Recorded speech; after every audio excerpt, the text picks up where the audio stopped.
Okay, good morning, everybody, and Hazak Baru. Thank you for joining us on this beautiful Wednesday morning as we are studying together Perashat Hukat. Today's class is sponsored anonymously for the Refuah Shelema of all of Am Yisrael. Rabotai, our Perashat begins with the famous episode of the Para Aduma, the commandment that if somebody is tameh, somebody is impure, if somebody came in contact with a dead corpse, then they need to have the ashes of a red cow sprinkled on them. And there are a few ways to become tameh to a dead body. I don't know if you're aware of the various ways.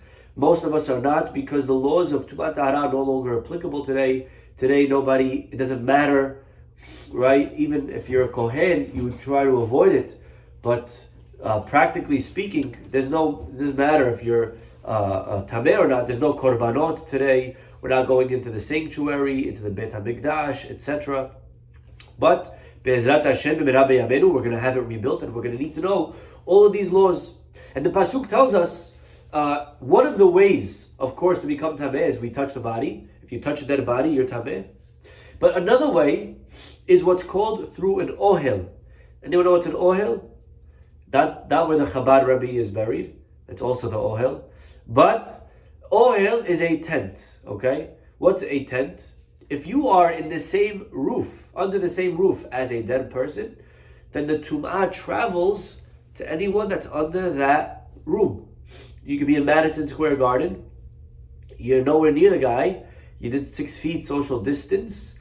But if you're under the roof, you become tameh. So as an example, Kohanim have to be very careful when driving down certain streets next to a cemetery. If there's a tree that is on one side, imagine this is a tree. One side of the tree is over the cemetery, and the other side of the tree is over the road where you're driving. So the roof, this tree, is serving as an ohel, as a tent, and it's going to bring the tum'ah from the dead guy, boom, all the way to the street where you're driving. Okay? So it's important, certain Kohanim that I know that are careful, they stay away from certain streets in their neighborhoods, because this problem exists, okay? So, again, not so practical for most people today, but it's important to know that Tum'ah could transfer through Ohel method, okay? This is found in our Parashah, chapter 19, Pasuk 14. And I'll read to you the Pasuk. The Pasuk says, Zot HaTorah, the following is the law, Adam ki yamut ba'ohel, when a person dies in a tent, whoever comes into that tent, whoever already was in that tent, will be tameh for 7 days. So here we have our parasha telling us about a law of tum'ah and tahara. Of course, the law of ohel only applies to a Jew. To a non-Jew, the only way to become tameh by a body of a non-Jew is by actually touching the body. So if you touch a dead non-Jew, you become tameh. If you go under the same roof as a dead non-Jew, you don't become tameh. How do we know this? Because there's a word in this pasuk. The word is Adam. Adam ki yamut ba'ohel. When a man dies in a tent, and our rabbis learned from this word Adam not to exclude women, but to exclude non-Jews. The pasuk says in the Navi, Atem Adam, you Jews are called Adam. Any other person in the world is not called Adam. So the word Adam is teaching us a halacha, that when a Jew dies in a tent, he could transfer tum'ah to other people. If a non-Jew dies, let's say you're on the train, and God forbid a non-Jew dies, if you're a Kohen, no problem. Why? There's a non-Jew. There's no tum'ah issue. Okay? If it's a Jew that dies, then you have to leave the train right away. Hopefully wait till it stops moving, of course, okay? Okay, very good. Now, the rabbis notice an extra word over here, or 2 words rather. Zot HaTorah, this is the Torah. And then it says, if a man dies in a tent. And the rabbis wonder, what are the words Zot HaTorah adding? This is the Torah when a man dies in the tent. It could have literally left out those 2 words and nothing would have changed. The pasuk could have began, Adam ki yamut ba'ohel. When a guy dies in a tent, whoever goes in the tent is tameh. What are the two words Zot HaTorah adding? This is the Torah. When a person dies, he goes into a tent. Okay, so this is the question for today's class. Okay, good question. Okay, I think it's a good question. Hopefully the answer will shed some light onto our lives. I'd like to share with you one answer that's brought down first over here by the Toldot Yaakov, okay? One of the earlier Hasidic rabbis. And the Toldot Yaakov, he has over here a beautiful Hidush. He begins by quoting the Gemara. The Gemara tells us, take a look. This is a Gemara found in Masechet Nida. It's probably a question that you never even pondered. But the Gemara does this for us. The Gemara asks questions that we usually wouldn't. That's why we pay the Gemara all the big bucks. Okay. The Gemara says, what about Lot's wife? We know Lot's wife, how did she die? She turned into a pillar of salt, according to the Torah.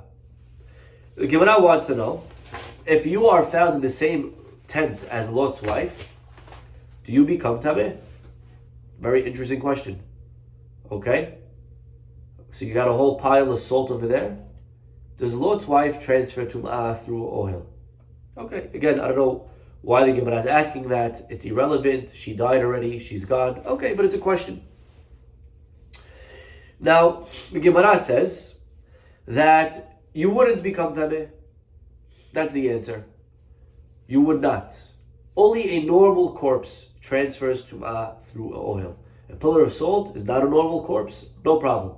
Okay. Tosfot now comes with a question. Tosfot asks, we have a rule. We know that the title Adam only allows Tum'ah to transfer in a tent if you're a Jew. A non-Jew wouldn't transfer Tum'ah. So asks Tosfot, what does it matter about a pillar of salt? She was a salt, she wasn't salt. Either way, Lot's wife had the status of a non-Jew, and therefore she wouldn't transfer Tum'ah anyways. Even if she was a corpse, she wouldn't transfer Tum'ah because she is not in the category of Adam, of a Jew. This is the question of Tosfot. Wow, what a question. So what does he answer?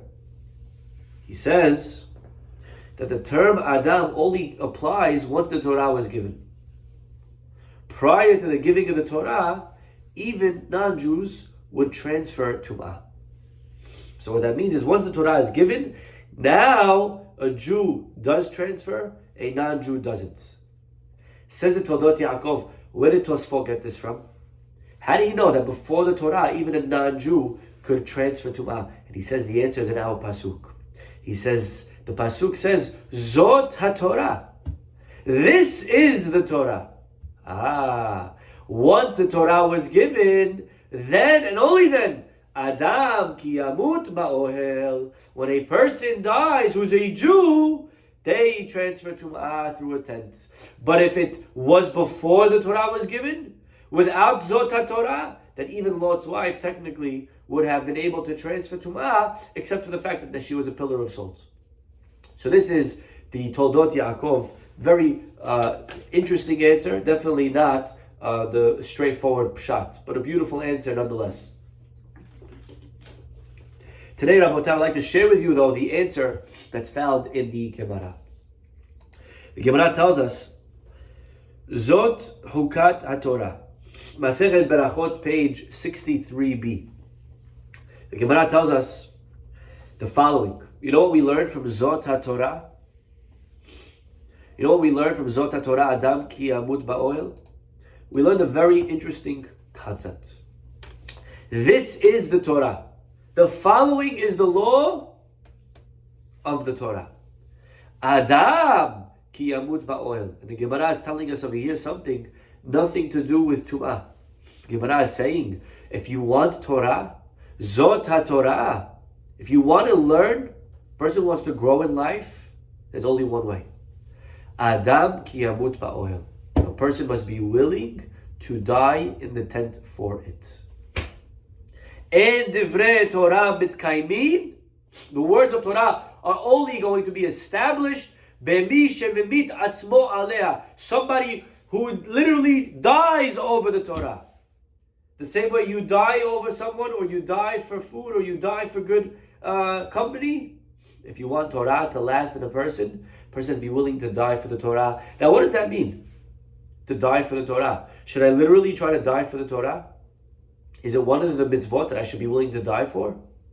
If a non-Jew says, stop learning or I blow your brains out, should I keep learning? We know that there are certain mitzvot that I should die for. As an example, idolatry, we should die for it. Adultery, we have to die. Murder, you can't kill, you should die before killing. But not kosher, you're allowed to eat not kosher if your life's on the line. You're allowed to eat on Yom Kippur if your life's on the line. You're allowed to eat chametz if your life's on the line. You're allowed to wear woolen linen if your life's on the line. You're allowed to shave with a blade if your life is on the line. You're allowed to do anything you want if your life is on the line, except for three things. Is Torah one of the three? No, it's not. So why are the rabbis telling us, Zot HaTorah, if you want to learn Torah, you have to be willing to die? And the answer is given by the Chafetz Chaim. Such a powerful parable the Chafetz Chaim wants to give us. He says, there was once a fellow businessman. His whole life he spent working, making money, supporting his family. As he gets older, he still has his stores. And the man realizes that his life's coming to an end. He's getting closer to the day of judgment. And he's realizing that he's really not prepared for what's going to happen up there in the next world. He prepared for this world. He has a lot of money. He has a lot of stores, a lot of workers. He doesn't have a lot of he doesn't have a lot of money up there. He didn't really spend so much time praying. He didn't spend so much time learning. He didn't do all the right things. He decides it's time to invest in his next world. And all of a sudden, one day after shul, instead of going back to the office, back to the store, he decides to go to the Beit Midrash. And he's sitting there. He's learning 2-3 hours. The store, people start waiting outside. They want to purchase goods. The store is still closed. What's going on? It's not a holiday. It's not a weekend. Why is the store closed? It's already 11 a.m. Finally, he comes in. Where were you? The customers are waiting. He says, I know, I'm sorry. Something important came up. Okay. 2 days, 3 days, 4 days. After a few days, the wife realizes every day the husband's coming late. The customers are waiting. We're losing customers. They're angry. They're upset. They're going to other stores. It's not responsible. So finally she decides one day to follow her husband. She follows him to shul. After shul, she sees him going down the block to the Beit Midrash. And he's sitting there and he's studying and he's yelling and he's using his finger and Rashi, Tosafot. He's going on and on. The wife is shocked. What is he doing? He's learning. You're not a kollel guy, you're not a rabbi. You're a businessman. She goes into him, she pulls him out. What's the matter with you? The customers are all in the store. They're all waiting.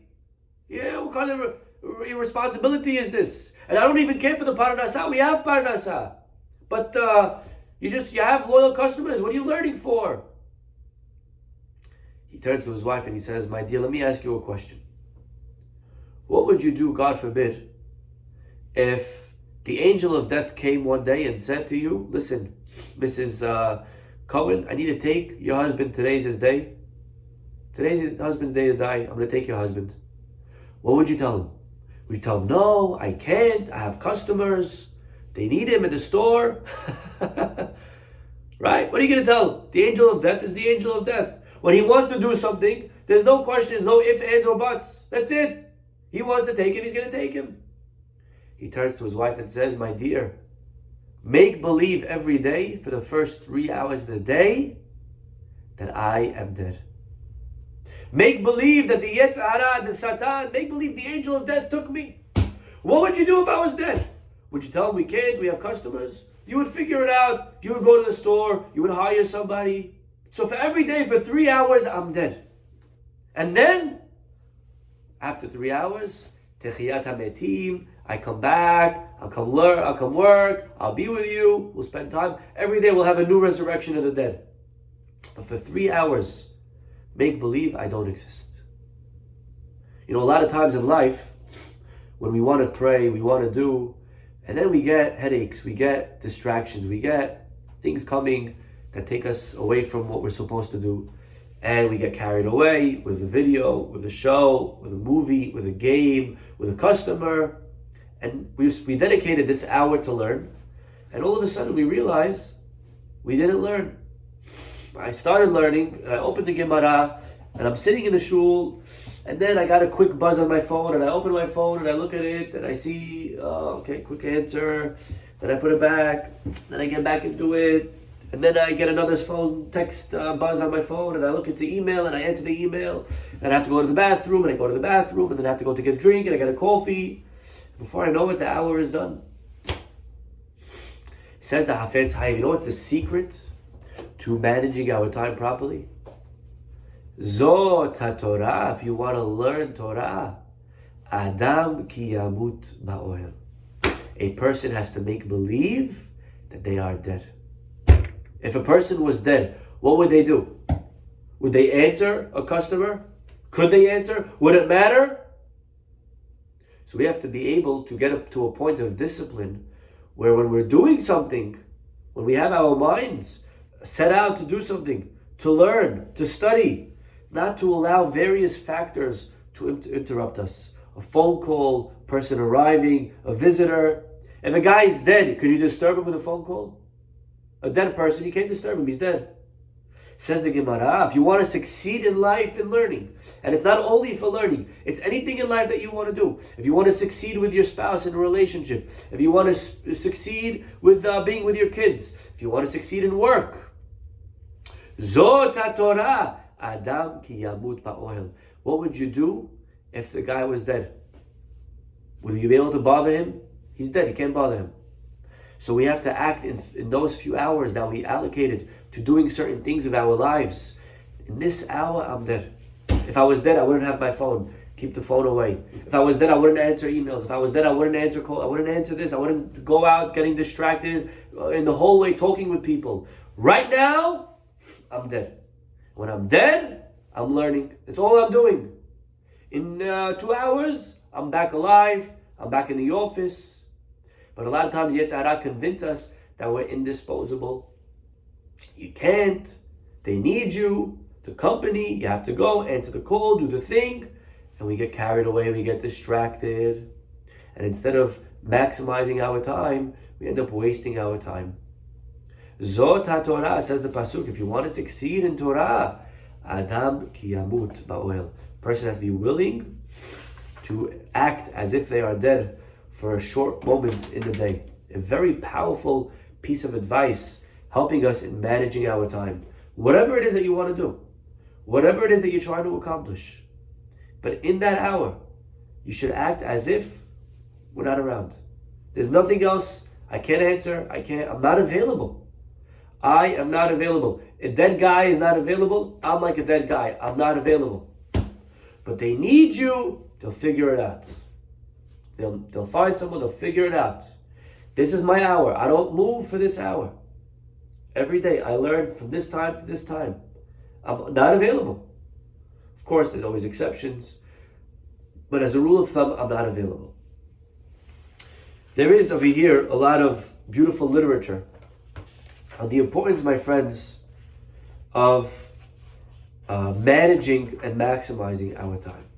Our rabbis over here, they tell us how careful we have to be to make sure that we utilize our time the right way.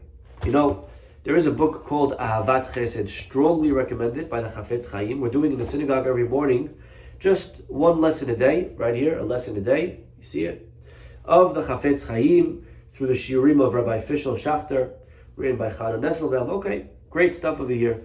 And we were doing one of the days, Chafetz Chaim over here shared with us something very powerful. Again, all of this is to try to get us to a point that we love chesed, that we love kindness.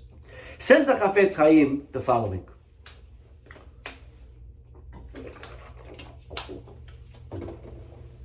The Pasuk says in Tehillim, Ulcha Hashem chesed. God, yours is kindness. Ki ata teshalem leish k'ma'asehu. Because you pay everybody according to what they deserve. Now, simply David seems to be saying that God is so kind that he pays everybody fairly. Now, is that really kind? Imagine your boss calls you and says, listen, I want you to know I am the nicest guy in the world. Because here, look, I'm paying you your salary that you deserve. It's not kind. You owe it to me, right?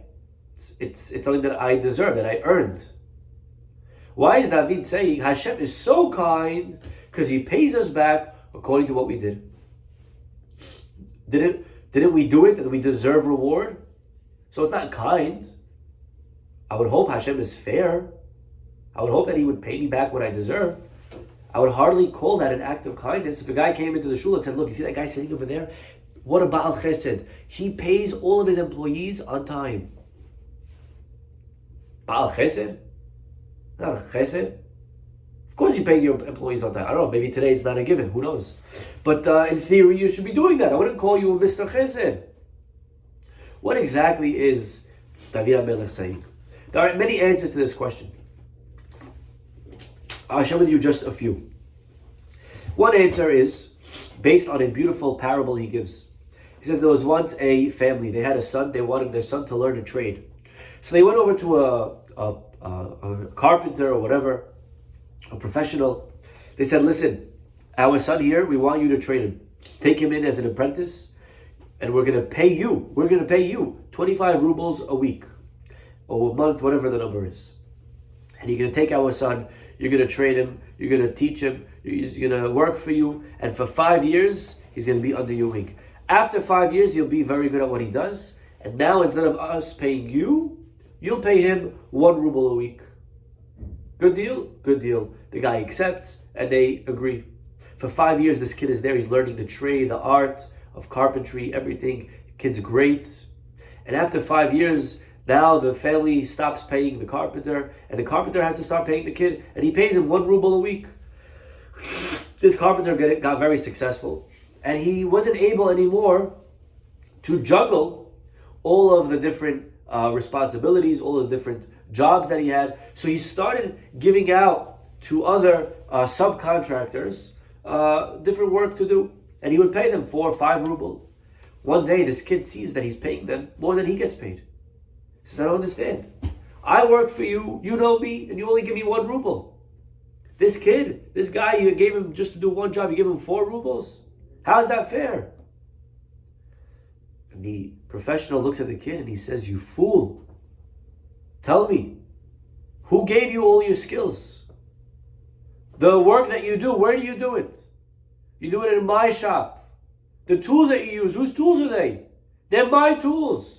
The knowledge that you have, who gave it to you? It's my knowledge. Everything that you have came from me. This guy, it's his own store, it's his own tools, it's his own money, his own expense, his own investment, everything is his own. Of course he's going to get paid more than you. Says the Chafetz Chaim. We come and we say, God, listen, I prayed. I did a mitzvah. I put tefillin. Give me reward. You know what Hashem says back? God can very easily say, what are you talking about? Who gave you the arm to put tefillin? Who gave you that money to give to tzedakah? I gave it to you. The bracha that you said on food. Who gave you the mouth to chew? Who gave you the body to digest? Who gave you the money to afford? It's all from me. Everything that you do, that you have, is from me. You want me to pay you? You want me to pay you in full? It all comes because I gave it to you first. You should thank me. Your tefillin is the thank you for giving you an arm. The Shabbat that you kept is the thank you for giving you such an amazing life. Putting your kids in yeshiva is the least you could do. I gave you those kids. You want to thank you on top of it? You're thanking me with that. Now we're even. Says David HaMelech, Ulcha Hashem Chesed, God, you are so kind, because with all this, you still pay us. You still give us. You still take care of us. You don't have to pay us for the tefillin, for the mezuzah, for the kosher, for the Shabbat, for the tzedakah. Really, tzedakah is me giving back to you. Now we're even. And God still pays us on top of it all. That's the kindness, my friends, of HaKadosh Baruch Hu. Look how kind He is. Look how much He gives us, even though technically we're giving them everything that they have. Imagine you raise your son, you raise your child, your daughter.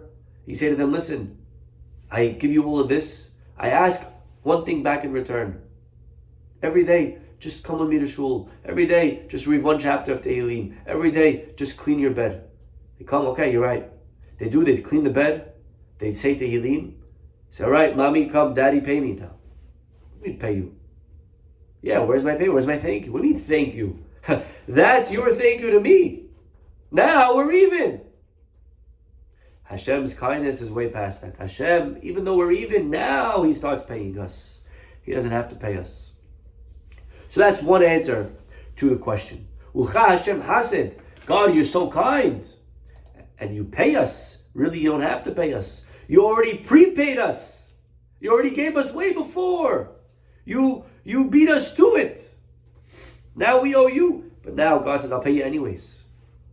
There is another answer to this question.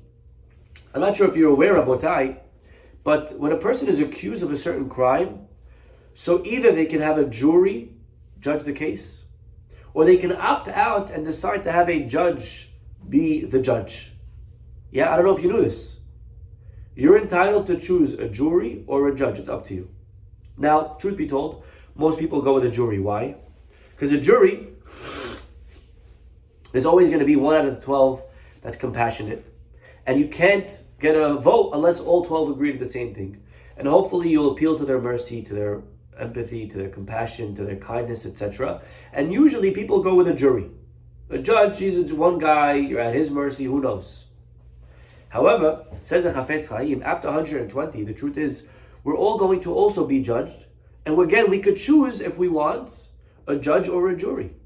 We could choose to be judged by Hashem, the judge, or we could choose to be judged by the angels, the heavenly tribunal, the malachim, again, whatever that looks like, by the jury. However, says the Chafetz Chaim over here, it's very different. Whereas in this world, usually people prefer the jury. In the next world, nobody's going to want a jury.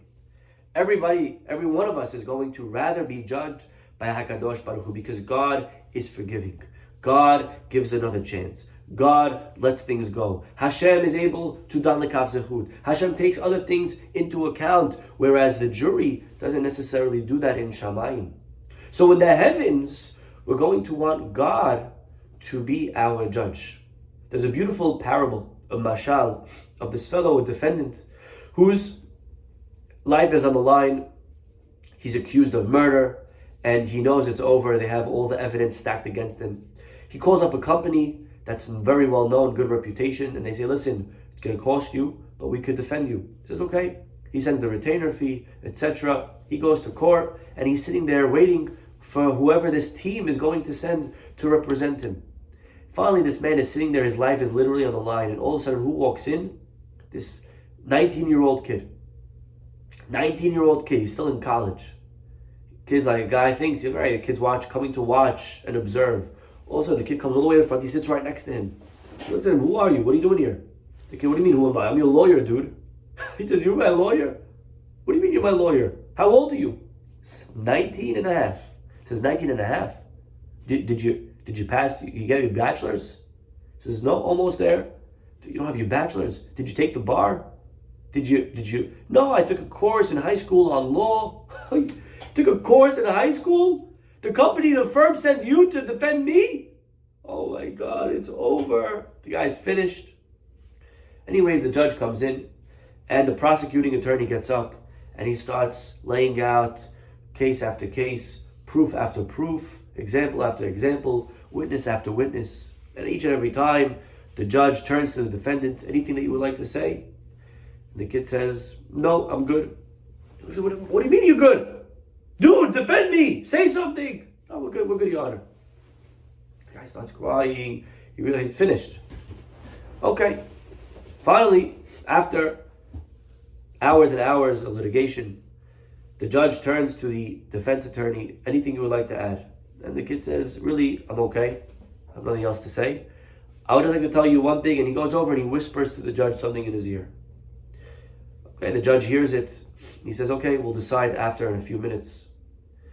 The judge goes out, comes back from recess. He says, okay, the verdict is innocent. Everyone's shocked. Prosecuting attorneys can't believe it. What do you mean? Look at all the evidence. Innocent. The kid smiles, throws his bag over his shoulder, swag, starts walking out. This defendant can't believe it. Holy cow. Who is this kid? What did he do? What did he say? How did he do that? So he starts running after him, following him down the stairs. Hey kid, 1 second, come back. I owe you everything. You saved my life. But tell me, how'd you do it? What'd you say? What'd you whisper to him? You said nothing the whole time, and all of a sudden I get an innocent verdict. The kid smiles. He says, simple. The judge is my grandpa. So this, Rabotai, Hashem, we have to realize, is our grandpa. And Hashem wants to do us, He wants to help us after 120. Ulcha Hashem Hased, says David HaMelech, God, you are great. You know why God is great? Because He pays us according to our deeds. You know what that means? He's the one that's going to judge us. Ki ata, that's the key word. You don't give it over to the jury. You could, but you don't. You give it to us. The Gemara tells us in Masechet Ta'anit, first page, that 3 keys are in the hands of God. Yes? Keys 2. What are the 3 keys? Number 1, key to rain, which is Parnasah. Number 2, the key to birth. And number 3, the key to Techiyat HaMetim, resurrection of the dead. Now, we have to understand, what does that mean exactly, these 3 keys? Are other keys in other people's hands? Isn't that idolatry to believe such things? Am I supposed to not believe that Hashem is in charge of everything? Only 3? What does that mean, these 3? And the rabbis explained that something special about these 3 is that it's only in God's hands. There's no jury. There's no one else that decides the case. It's purely up to what Hashem wants. When it comes to Parnasah, a lot of us don't deserve the Parnasah that we have. We're very lucky. You know why? Because Hashem holds the keys. Poteach et yadecha. God, you're the one that opens up your hands. You give us Parnasah. And therefore the next pasuk, Tzadik Adonai b'chol derachav. God is a tzaddik and He's a chassid b'chol ma'asav. Because really, we don't deserve the Parnasah, but He gives it to us. He throws us, He showers us with all the amazing things of life. The key to birth, to pregnancy, it's not in the doctor's hands. It's not in the fertility specialist's hands. It's only in one person. It's only in Hashem's hands. Hashem decides what's going to be. He has the keys. If we have a problem, we could turn to Him. Techiyat HaMetim, says the Chafetz Chaim, is not only talking about after the resurrection of the dead, when Mashiach comes. It's also referring to Techiyat HaMetim, of how we wake up every single day. If you think about it, every night our rabbis tell us that we go through a miniature death. Every night, a person goes to sleep and they're 1/60th tasting the taste of death. And then we wake up. And when we say every morning, Elokai, Neshama shenatata bi tehora, God, you gave me another chance of life, what we're really saying is, God, you brought me back to life today. When we say in the Amidah, Baruch Atah Hashem mechayeh metim, we're not talking about in one day. We're talking about now, today. We all over here on this chat, the ones listening, we're all alive. Baruch Hashem. We are experiencing Techiyat HaMetim. Every night, our neshama goes up, and God judges our neshama. God looks at it and says, well, should we give him another chance? And all the angels, you know what they're saying? No! Look at him, he's a sinner. Look what he did last night. Play the footage. Bring the video. We have it on camera. Look at what they're eating. Look at how they're talking. Look at what they're wasting the time with. Are we utilizing our strengths? Are we utilizing our time? Hashem gave us Torah to learn. Are we learning it the most that we can? Adam ki yamut ba'oel. A person must realize that we have to utilize our time for the right things, for mitzvot. Hashem gave it to us. I'd like to share with you just some beautiful stories of our rabbis, how careful they were not to waste any second, any time. The Khatam Sofer, when he was asked, how'd you become the Khatam Sofer? You know what he said? He said, I became the Khatam Sofer in 5 minutes. They said, what do you mean 5 minutes? Like a quick online course? Like you did like Cliff notes? What do you mean 5 minutes? And the Khatam Sofer said, every 5 minutes that I had that could have gone to waste, I did it. I used them. And that's how I became the Khatam Sofer. From all of the 5 minutes. A similar story is told with Rav Reuven Zelig Bengis. Rav Bengis was known to finish Shas 101 times. That's how much the Gemara suggests. That you should finish Shas 101 times. The Gemara says it's not the same if you finish it 100 or 101. The difference, by the way, between the word remember in Hebrew, Zachor, which is 227, and Shachach, which is 328, is 101. So the difference between remembering and forgetting is 101. So he finished it 101 times. And every time he finished it, he would review it 4 times in a row. So it was really 404 times he finished the Shas.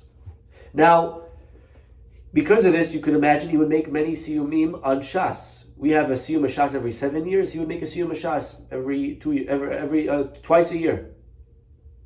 Every 3 months, every 4 months, I don't know how often. One day, he made a siyum, and all of a sudden, he starts calling all of the neighbors and friends in the building. Now, you imagine if a guy's doing a siyum every 5-6 months, it's no big deal.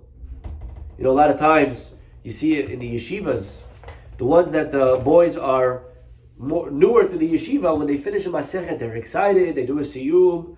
When you have a guy who's been in the yeshiva for 10-15 years, he's already reading it like it's a chore.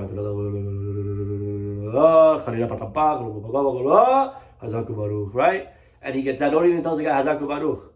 Because we're all finishing masechtot. Hazaku, big deal. So he would finish every day probably, right? Every year he's finishing 2-3 times. What's the big deal? All of a sudden he makes a big deal. He invites all of these people in his building. And they asked him, what's the difference? What changed? All of a sudden you're inviting us. And he said, this is a special siyum. Rabotai, listen to what he said. This is a special siyum. He said,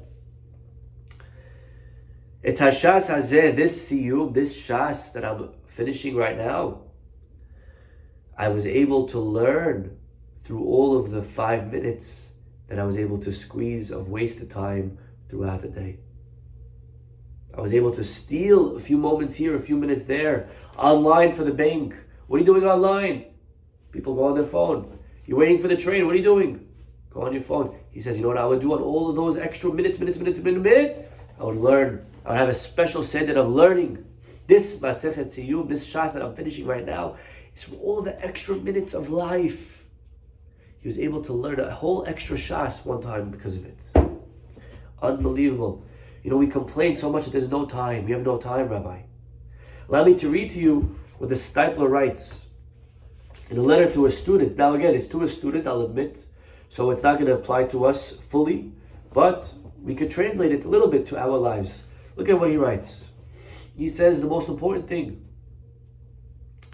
You have to know, he says, that you're not going to get blessings. You're not going to get great in Torah by all the blessings that you get. This student, it seems to be that he always came to him for brachot. Rabbi, give me a bracha. The rabbi said, I could give you a bracha. That's how it's going to make you great. You want to become great, you have to sit, open the book. That's the bottom line. And he says, by the way, for the same reason, it's not going to matter which yeshiva you go to.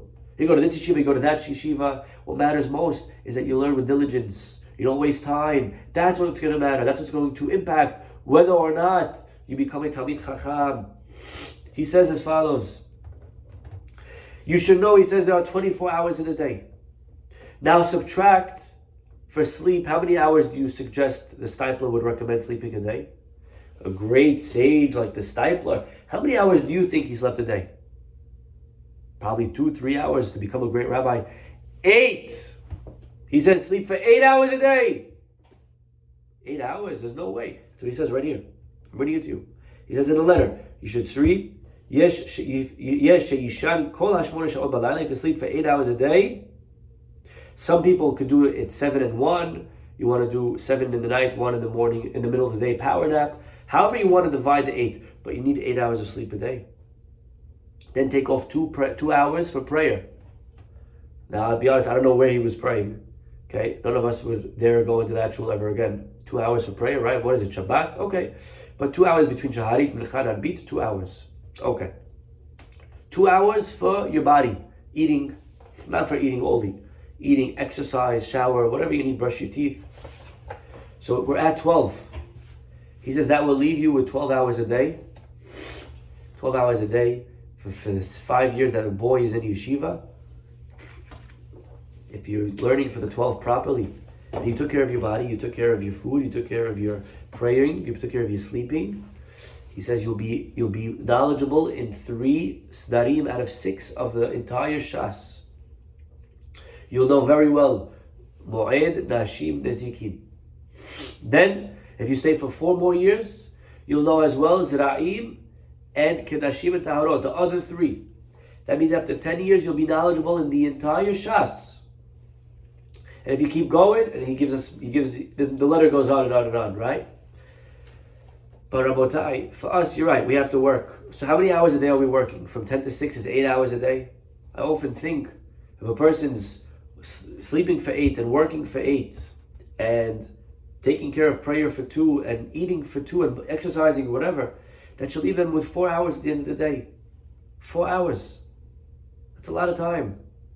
Say, no, Rabbi, but you also have to spend time with the wife. Okay, you're right. So 3 hours and 59 minutes, okay? Okay?